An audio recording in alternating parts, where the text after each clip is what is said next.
In today's modern world of technology, communication has never been easier, no matter the timing or circumstances. However, in some cases, it may be the only determining factor between life and death. Throughout the world, the people who experience the most stress when it comes to phone calls are emergency dispatchers. Fortunately, some 911 calls end with help arriving just in the nick of time, and others end in nothing but a gut-wrenching silence in the air, along with questions that never fade away with time. These are real emergency calls that took a turn for the worse, calls that still leave a chilling impact on the operators and even the world. No reenactment, no legends, just real calls and the frightening circumstances behind them. These are real 911 calls that still haunt operators.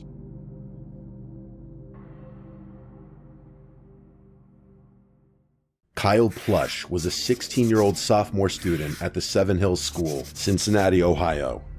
He was akin to every young teen who has dreams and aspirations. However, in the most tragic turn of events, his dreams and very own life was crushed in an unforeseen accident. Unlike any other typical automotive incidents, the vehicle that Kyle was in was not even in motion. Kyle was on the Seven Hills School tennis team. On April 10, 2018, around 3 p.m., Kyle was driving a 2004 minivan and had arrived at his school parking lot as he had a tennis match to attend. However, he never even made it to the court. What had transpired turned out to be everyone's worst nightmare and a twisted version of the movie 127 Hours. The difference was that help was so close, yet so far for Kyle Plush, and his demise only took 6 harrowing hours. Upon arriving at his destination, Kyle needed his tennis gear, which was located at the very back of the minivan. Without hesitation, he then proceeded to climb and stretch his body, going past the rows of seats until he reached the very end. Unbeknownst to him, the rear seat suddenly sprung backwards, hurling Kyle to the trunk, pinning him upside down, and his chest crushed by approximately 70 pounds of pressure.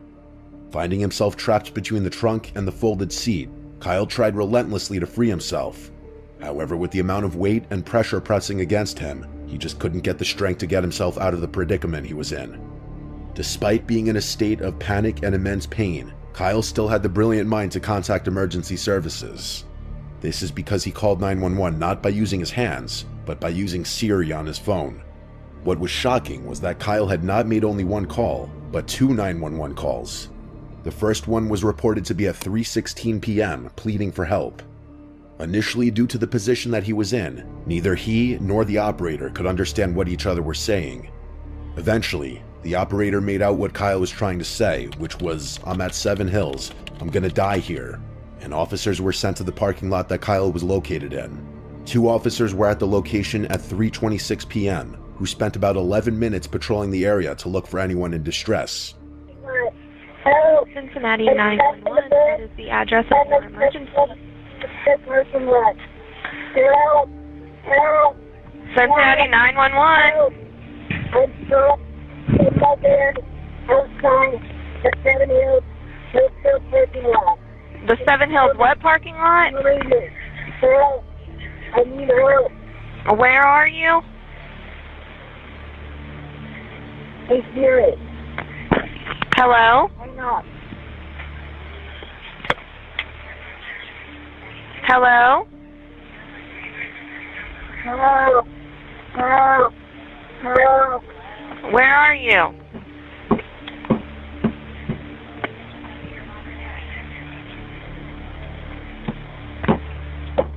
Hello?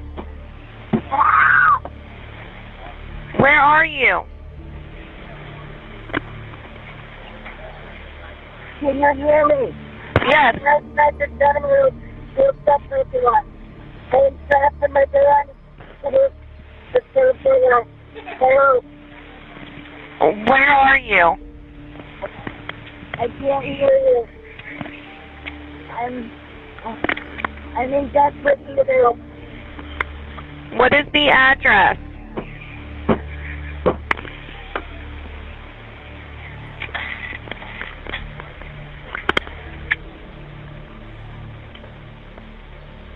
I'm in help. Help. Help. I can't hear you. Where are you?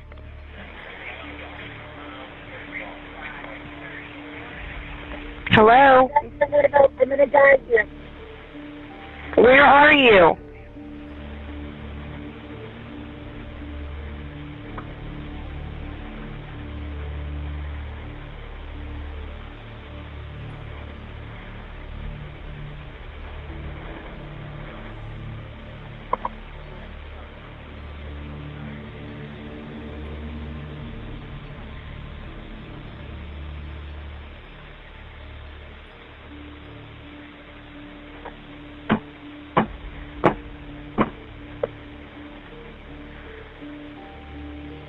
Help!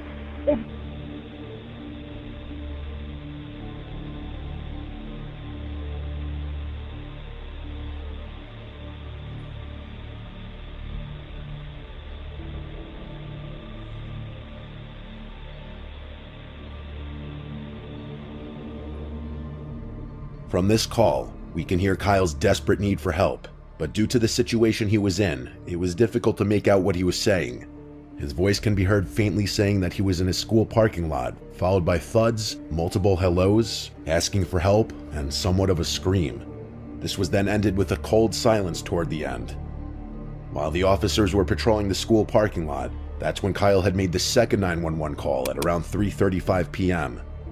This time, he was able to provide more details on the car he was in. He stated that he was in a gold 2004 Honda Odyssey. In the midst of the call, he had the chance to say, "I probably don't have much time left, so tell my mom I love her if I die." These are the words that should never be spoken by an innocent young person. In a twist of events, the information Kyle gave regarding the color, make, and model of the car that could have saved his life, that information was somehow never relayed to the officers who were present at the very parking lot that Kyle was at. At 3:37 p.m., the officers closed the incident as they did not find anyone in distress and continued on with their duty, leaving poor Kyle stranded and suffering in his minivan. Cincinnati 911, what is the address for your emergency?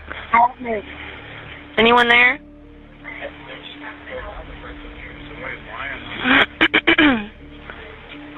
I can't hear what you're saying. Just send quickly. I'm serious to good. I'm the Odyssey fan.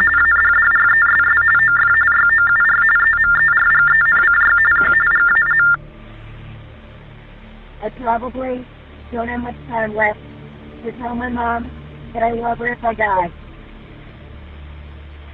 This is not a joke. This is not a joke. I'm trapped inside my gold Honda Odyssey van in the Southwood parking lot of Seven Hills, Step. Send officers immediately. I'm almost dead. Kyle's last wish is what every parent should not hear. Even after providing the right information and the officers being so close, yet help was so far. Kyle was eventually found by his own father, Ronald Plush, around 9 p.m. in a parking lot near the school in Madisonville, about 6 hours after his first call to 911. On the eve of the 3-year anniversary of Kyle's passing, the city of Cincinnati agreed to pay $6 million to Kyle's family to settle a wrongful death lawsuit, which was the second largest settlement in the city after years of fighting for justice. Kyle's passing has since been a benchmark in the city and country to ensure that all emergency service center personnel are properly and extensively trained to ensure no unfortunate incidents such as the one Kyle had to endure would ever happen again. Some cases leave people in a state of shock, and others leave an impression that it was inevitable. The disappearance of Susan Powell in December 2009 falls in the latter category. This may seem like any other missing persons case on the surface. However, it's more comparable to a fuse burning in real time before an explosion happens, literally. In essence, Susan did not just vanish, she was taken out of the equation. Susan was a meticulous individual. That meant she documented everything she goes through, such as keeping journals, saving emails, and much more. This being the case, she was actually documenting her fears. Josh Powell, her husband, was not seen to be outwardly violent. He didn't have the typical characteristics of a serial killer. He was quiet, socially awkward, and emotionally cold, much like an unsettling character that just lingers in the background. These are most often the dangerous type of people. Josh was deemed to be the controlling type and detached with reality, all while Susan carried the heavy burdens bearing the emotional, financial, and parental weight. As Josh did his best simply drifting between jobs harboring resentful feelings, Susan's friends began to notice that she seemed odd. For example, less confident and more timid, like she was always afraid of something. In addition to this mess of a situation, there was also Stephen Powell, Josh's father, a man who was unhealthily obsessed with Susan till it crossed every imaginary boundary. Stephen would follow Susan around with a camcorder filming her. He wrote songs about her. He even spied on her using a small piece of glass while she was changing or whenever she was in the shower. Susan felt hunted, as if she was prey being stalked by a predator at all times. It doesn't help the fact that Josh is completely aware of this, however did absolutely nothing. That silence matters. In one of Susan's journals, she wrote about something so disturbing it should have raised red flags immediately. She wrote, "If I die, it may not be an accident, even if it looks like one." What's crazier is that Susan had explicitly mentioned Josh's name in her journal. It was evident that this wasn't paranoia, it was intuition sharpened by fear. She had already planned to leave, as there was proof that she researched on divorce proceedings, which meant that she was planning an exit. However, it was unfortunately short-lived and fruitless. On the night of December 6th, 2009, Susan was home with her two sons, Charlie and Braden, who at the time were 5 and 2 years old respectively. This is the turning point where life took a plunge for Susan and her sons. On the same night, Josh had apparently taken the boys out to go camping. What didn't make sense was that he decided to take them in the middle of the night in the freezing cold of winter, while it was also a school night. It was also said that Susan never followed them because she wasn't feeling well. When morning came, Susan had vanished into thin air. Her purse, phone, shoes, coat, all the things people take with them when they intend to leave, were left untouched, like she simply evaporated from the house. Following the disappearance, police arrived at her house for a welfare check, but something about the house felt wrong in a way that can't be described. There were no signs of struggle, there was just absence. Eventually, Josh returned with the kids while having a calm demeanor that's almost unsettling. Officers noticed scratches on his hands and neck, and when questioned, his answers shifted, details changed, his story bent in every different way every time it was examined. The minivan he drove tested positive for blood, however that alone was not enough to charge him. This is where the case becomes unbearable. Charlie, the older son, started saying things that don't align with Josh's stories. He told investigators things such as, "Mommy followed to the camp," "Dad took Mommy somewhere," "Mommy didn't come back." It's a known fact that kids are not good at lying. What Charlie said did not sound like imagination, but rather fragments of a memory he didn't understand. Even when presented with Charlie's claims, Josh never reacted with grief, desperation, or panic, just cold, mechanical defensiveness. Without a body, the prosecution team couldn't press charges toward Josh. He instead invoked his right to silence and refused to cooperate entirely. He then packed his kids and brought them to Washington, away from Utah and public scrutiny. Legally, he was still just the husband of a missing woman. As the investigation digs deeper, the disturbing behavior of Josh's father, Stephen Powell, comes into full view. His obsession with Susan was no longer a speculation. It was all documented in video recordings, journals, and even songs. Stephen was then arrested, but for a whole different reason. He was charged with voyeurism and He went to prison believing that Susan was still alive, still writing about her, still clinging on to sick fantasies. Seeing as how his days may be numbered, Josh left a digital will. In the will, he went on a rant about betrayal, control, and money. He also insisted he was being persecuted. However, he made one thing terrifyingly clear. He would not accept it if he lost his children. At this juncture, it wasn't a cry for help. It was a warning. By the year 2012, Josh's mental state had deteriorated. He refused psychological evaluations and isolated himself. The courts had determined that he was only allowed supervised visitation of his sons. It may seem like the best and safest solution, but it was just adding fuel to the flame. Susan's parents had fought tirelessly and desperately for custody for their grandsons because they felt something terrible was about to happen. Unfortunately, that feeling couldn't be more true. On February 5th, 2012, Josh had arrived at his rental house for a supervised visit. While this incident took place, the social worker had waited outside, which proved to be a fatal decision. Josh ushered the boys into the house and then, in a flash, closed the door and locked it. Within minutes, neighbors reported hearing screaming coming from inside the house. Josh had ruthlessly attacked his sons with a hatchet. The nightmare didn't end there. He then proceeded to pour gasoline throughout the house and ignited it. From official reports, the explosion could be heard and felt blocks away. The social worker dialed 911, but it was all too late. The fire quickly enveloped the whole house, and there was nothing anyone could do about it. Both Charlie and Braden died from a combination of blunt force trauma by the hands of their own father and smoke inhalation. Josh met his demise in the fire. It was deliberate and calculated, something that indicates the way Josh intended it to be, in control, even in death. But I think I need help right away. He's on a very short lease with DSHS, and CPS has been involved.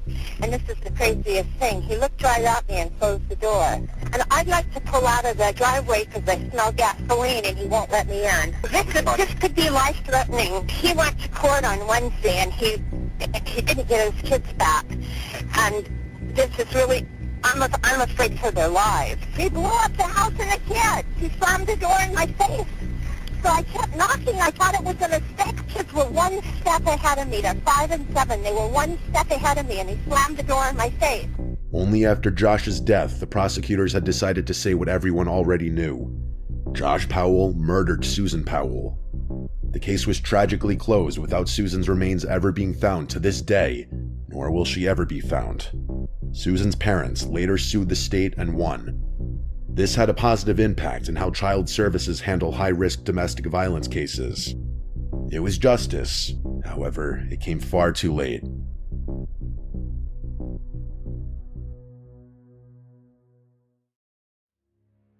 Growing old is a natural process in life. No one or nothing can stop it. All we can afford to do is sit back and enjoy the ride. At 76 years old, Loretta Pickard is not expected to be able to run, climb, or do anything anyone under the age of 60 is able to do. She was trapped in her own body. On the ill-fated night that her house caught on fire, she couldn't manage to escape on her own, so she did the only thing she was able to do at her frail age. She called 911. For nearly 20 dreadful minutes, Loretta stayed on the phone, calm and frightened, as smoke filled her home. Firefighters arrived outside. Loretta Pickard lived alone in Lakeland, Florida.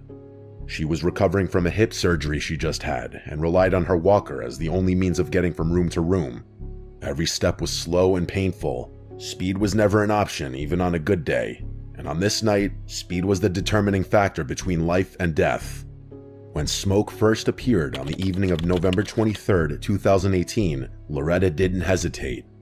She didn't waste time and never assumed it would pass. She immediately called for help. From the moment the line connected, Loretta explained her situation clearly. She told the dispatcher she was in the house. She told them she was alone and that she was on her walker. She also told them she could not get out by herself. She was not hysterical, nor was she screaming. She was calm and precise. She depended on any ability she had left to stay calm and composed so that she could deal with the situation she was in. The whole circumstance made the 911 call so much harder to listen to. As minutes passed, the smoke thickened. The dispatcher kept reassuring her again and again that help was coming. Sirens could be heard in the distance, and for a moment, allowed Loretta to feel like there was a chance that she could be able to survive the predicament without as much as a singed hair. At one point, her voice cracked just enough to reveal the fear underneath her trembling breath. "They know I'm in here, right?" she asked. Then even quieter, "They're coming for me, aren't they?" Fire crews arrived while Loretta was still alive. They were just outside her home, ready to barge in and save her. They had hoses, gear, radios, and training drilled into them for moments exactly like this. And yet, no one went in. For roughly 8 agonizing minutes, firefighters were at the scene while Loretta remained inside the actively burning house. She was still on the phone, conscious, waiting, and hanging on to the reassuring words and sounds of sirens. All the readily available tools and manpower to save her, but no confirmed rescue attempt was made. That 8-minute window is where the story becomes unbearable. because fires don't wait and smoke doesn't care about procedures. Later investigations would uncover what went wrong, which surprisingly wasn't one simple mistake. It was many stacked together. Somehow critical information didn't move the way it should have. Some firefighters were never clearly informed that a helpless old lady was trapped inside. A system that should have displayed that fact wasn't working properly. Words that could have saved a life got lost between screens. Under normal circumstances, protocol took priority over urgency. This bears the meaning that firefighters abide by a rule called 2 in, 2 out. This was designed to ensure their safety during breaching operations. However, that rule was an exception when someone's life was in danger. Loretta was in immediate danger, and the exception was never used. On the other end of the line, Loretta was still being reassured that help was indeed coming. Firefighters were there, and she was in fact not alone. But reassurances don't put out a fire. As the call continued, Loretta's voice weakened. Her words became slower and her breathing became more and more labored. The house was no longer just on fire, it was consuming the air itself. It's a tough listen as Loretta screamed in agony before the dreaded silence came. When firefighters finally entered the house, Loretta Pickard was already dead. What transpired next only made the story darker and more infuriating. Investigators later revealed that a fire captain on scene had recorded a Snapchat video of the burning house while the incident was still active, and of course, while Loretta was still inside. The video rightfully ignited public outrage and became a symbol of how attention had drifted away from the suffering old lady being trapped in flames. A 242-page independent investigation followed the incident. It laid everything out: the communication failures, hesitation, and recklessness. The fire chief promptly stepped down and resigned shortly after the incident, and the county approved a settlement for Loretta's family. However, all of this could have been avoided in the first place. Nothing anyone can do can bring back the life of a deceased, but because of it, policies changed, training was updated, and protocols were rewritten. The 911 call was not the only thing that made this case a haunting one. She believed rescue was only moments away, and she sadly passed believing that. Are the flames getting near you?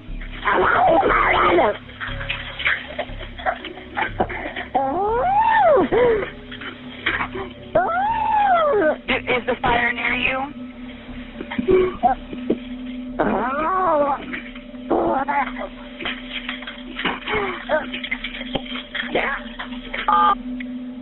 Hello? Hello?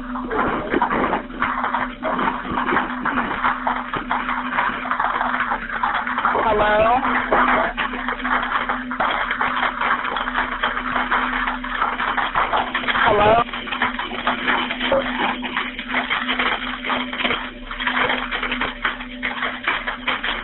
Hello?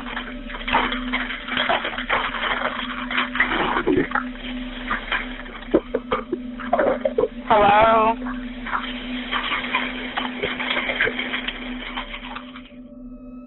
Some calls don't end when the line goes dead. They become a haunting reminder for years to come.